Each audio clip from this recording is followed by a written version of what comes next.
everybody. In this vlog, I thought it would be fun for this week to solely read books from all the different library services that I use. I realized that I don't really talk about how much I use my library, but I pretty much use the library every single time that I read because I primarily listen to audiobooks and I usually get those audiobooks through my library. So I thought it would be fun this week to just do like a dedicated only reading books from the library and show you guys about all the cool services that libraries have. So first up, I had to go to my actual library to pick up a book that I had on hold there. And the book that I picked up is Where the Dark Stands Still. This cover is beautiful. This is definitely a book I put on hold solely because of the cover, but I think it's like a dark fantasy folktale, fairy tale type of vibe about this girl who makes a deal with a demon. What sold me on this is in so many of the Goodreads reviews, it says that it is Howl's Moving Castle coded because there is like a enchanted house, and nothing will sell me on a book quicker than telling me that it's like Howl's Moving Castle. That's just facts. So this is gonna be the first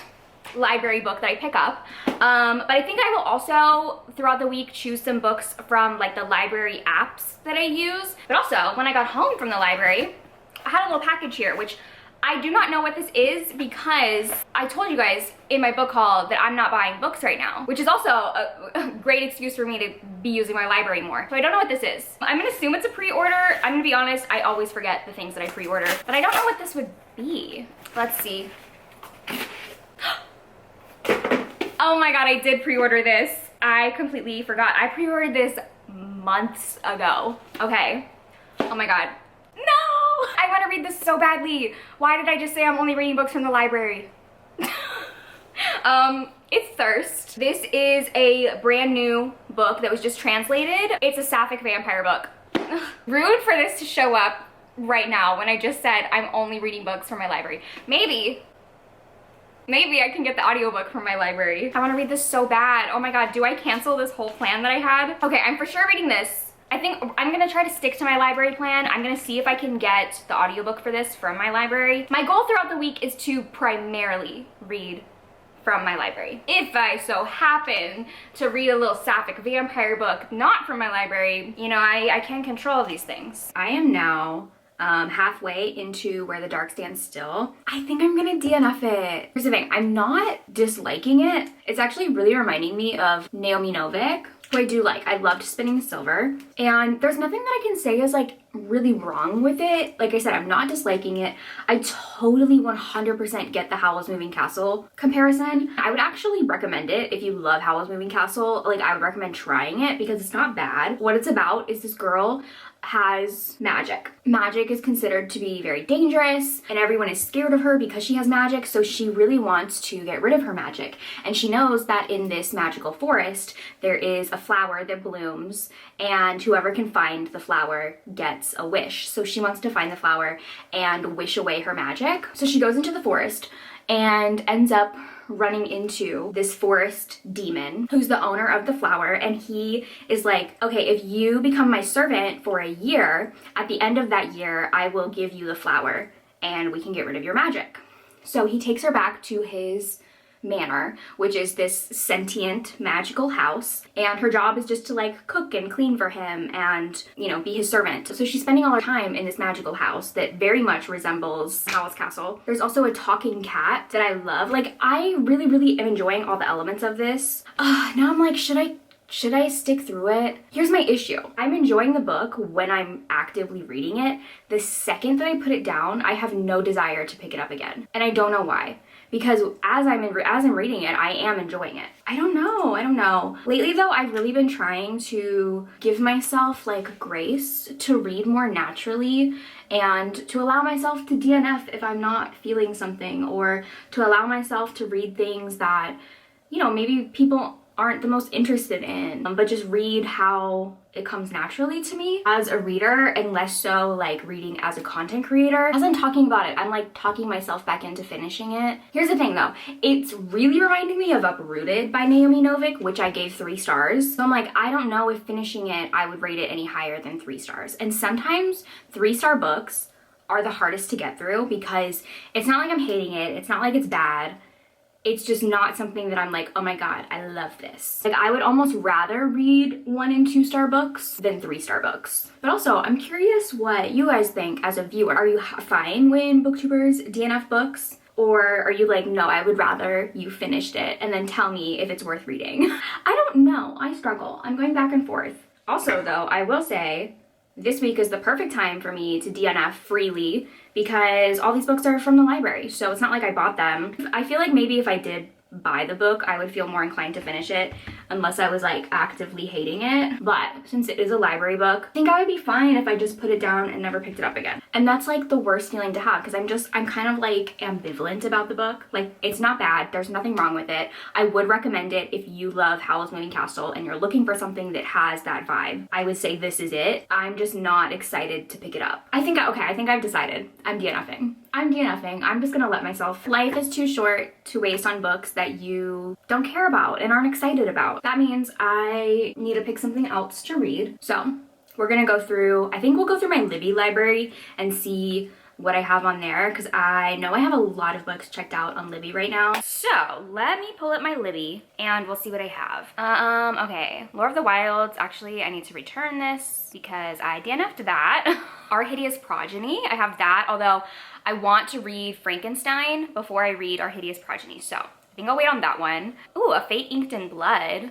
Okay. Most Ardently. Ooh, that is that's a queer Pride and Prejudice retelling. That is an option. I kind of want to read something I don't have physically. Maybe that one. Your Shadow Half Remains. I think that's a new horror book that has been compared to Bird Box, so that's an option. Dark City Omega, that is an Omegaverse. I think it's like dystopian Omegaverse. It sounds really good. A Tempest of Tea. I also want to read that. Beverly Jenkins. Okay, I think I'm deciding between Most Ardently and then Your Shadow Half Remains. I'm thinking I'll do Your Shadow Half Remains because it is short. It's 4 hours.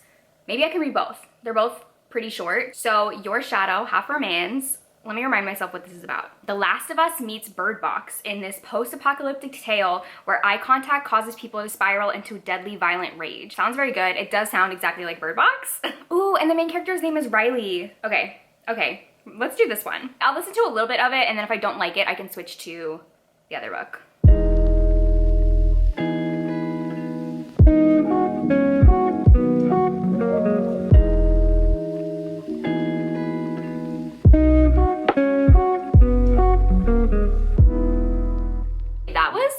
Very interesting reading experience. It was a very quick read. Basically, what it was about is there is like a virus that makes people go crazy when they look each other in the eyes. So if you look someone in the eyes and they have the virus, then you catch it and it makes you go crazy and have these violent tendencies and want to kill people. Similar to Bird Box in that aspect, except in Bird Box, it wasn't when you look at people, it's when you look at this specific entity. So in this one, you can still look around. You just have to make sure you never make eye contact with anybody. So you're following the main character, whose name is Riley, actually, and she has isolated herself in this cabin like in the middle of nowhere, and she hasn't had any contact with people in a very long time until she gets a new neighbor named Ellis who shows up and introduces themselves to her, and she starts to realize that maybe she's wrong about some things. It was a very interesting experience because you're solely in Riley's point of view, so you only know what she knows. As you're reading it, you kind of realize that you maybe can't trust that she's 100% reliable. There's like gaps or things that she doesn't know. So I really enjoyed it. I do think I would have liked it more had I never read Bird Box because it is very similar. I mean, there's definitely differences enough to make it a different story, and I found the direction that it went into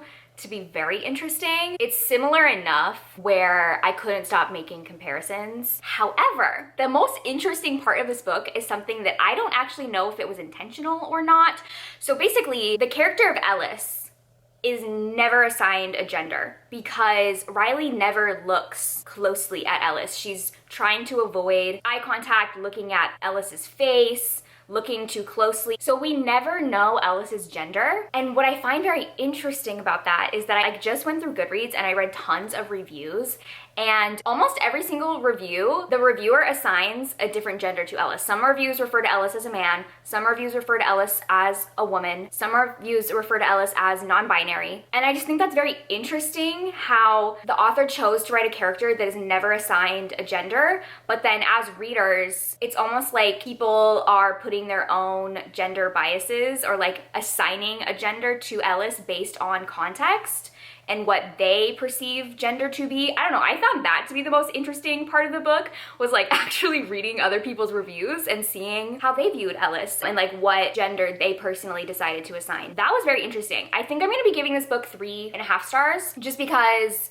that, like, the basic premise of it isn't very unique. And like I said, if you have read Bird Box, I don't know if this is as good as Bird Box, but it made me think. It made me think about a bunch of things. I like the direction that it went into, and it was a very quick read. So I do recommend it if you're looking for something quick that kind of has some twists and turns and poses some very interesting questions. It is time to pick my next library book. This time I am gonna use Hoopla. And actually I know what book I wanna read because this morning one of my patrons started reading this book, and the things that she was saying about it were very wild and I was intrigued. Is the thing that intrigued me that she said the main character bites some guy's dick off? Maybe, possibly. I'm like, intriguing, add to TBR. The book is called To Ravish a Rogue by C.M. Nicosta. I read a few of her romances. What I know of her is that she writes monster romances. However, I don't know if this one is a monster romance. I think it's a pirate romance. So I'm gonna listen to that while I am organizing my office. My office is actually so messy. I've been avoiding coming in here for a while now just because it's very messy. I have books and things like everywhere. So I'm gonna try to organize a little bit while I'm listening to this. I feel like a fun pirate romance is exactly what I'm in the mood for right now. And I'm very curious to see what this dick biting scene ends up being.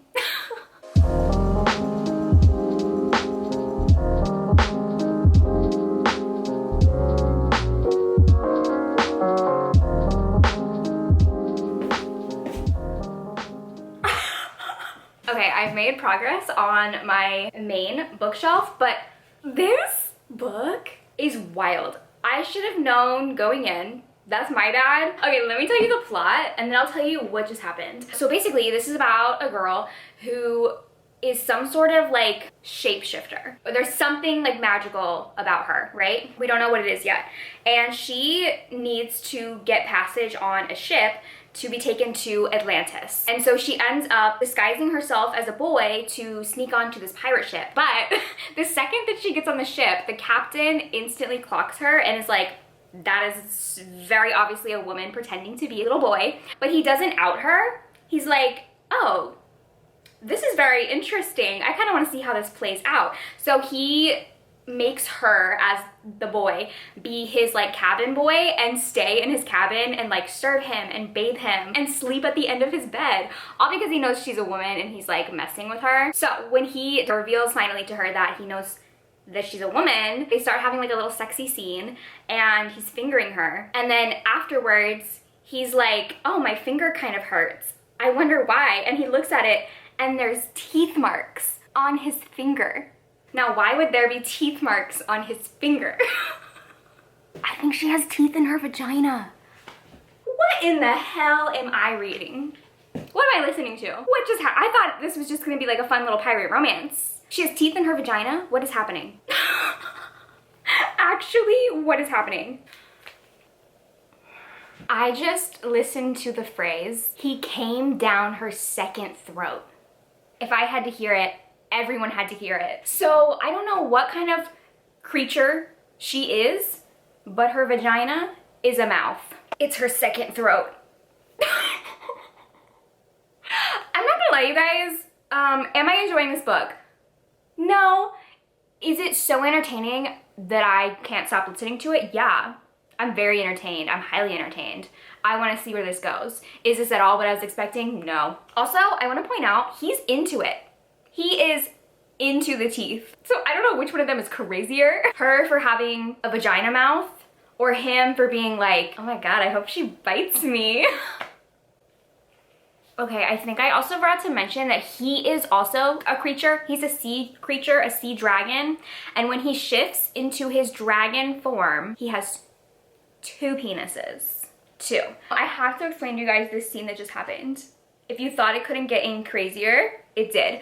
So they're in the middle of this battle scene, and they're in the water. He's in his sea creature form, and mid-battle, they decide, no, we need to have sex immediately. Let me remind you, he has 2 penises. All of a sudden, she bites one off and swallows it. She was like, I'm sorry, I need a mid-battle snack. She was just hungry. She just wanted a little snack.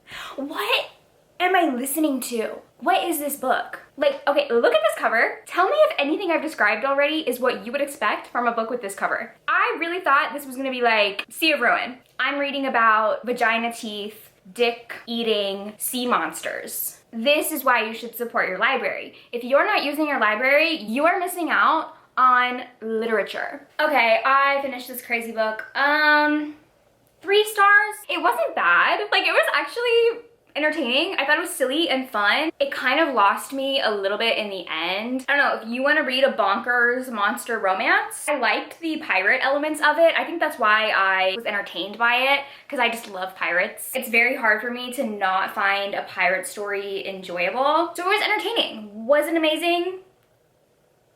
No. And I can't say, you know, it was a surprise. It was a surprise.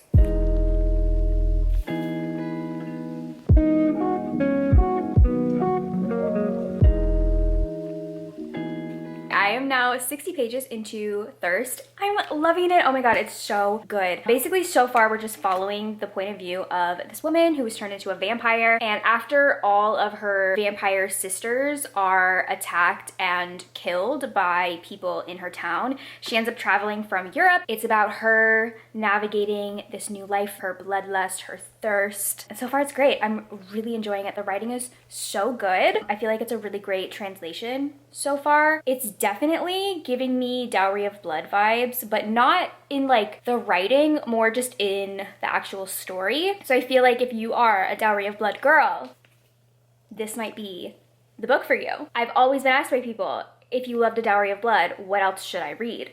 And I've never had an answer. Potentially this is the answer. We will see. Again, I'm still, you know, I'm not even halfway into it, but I'm really, really loving it. All right, I finished Thirst, and I really loved this. I think I'm gonna give it 4 stars. I really loved everything about it, like the writing, the plot, the characters, the direction that it went into. It's both historical and present day because it's dual timelines, dual perspectives. I loved it. I think my only critique of it, like my big critique, my main issue is more of a technical thing that I had, in that I think the story would have worked a little bit better if it was told in a different order. So basically the way that it's told is there's 2 parts. The first part is taking place in the past, following the vampire character. The second part takes place in the present, following this woman who's a human. I think that if you had swapped it, that would have been a more interesting narrative structure as a reader to follow, because the present day storyline, the main character, basically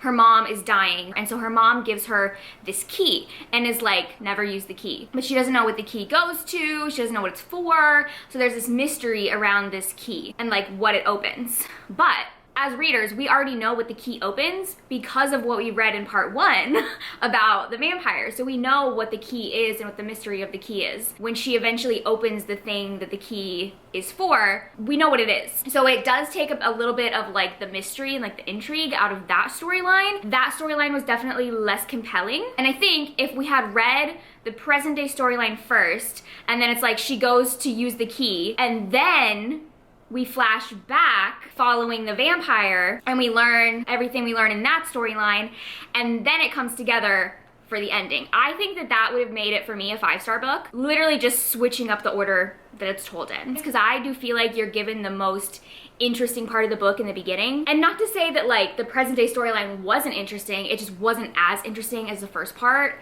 And I think if we weren't given the like bloody vampire story to begin with, and it was more like leading up to that, it just would have been a more cohesive experience. But I did really love it. I'm giving it 4 stars. This is what I wanted An Education in Malice to Be. If you are looking for something Carmilla adjacent, honestly, this reminded me a lot of Carmilla, which I actually don't think that this is referenced as being like Carmilla at all, but there was a few like strong parallels in my mind, which is very interesting considering An Education in Malice is literally marketed to be a Carmilla retelling, and it is not. A few other books that I would say it is similar to are Women Eating and Cursed Bread.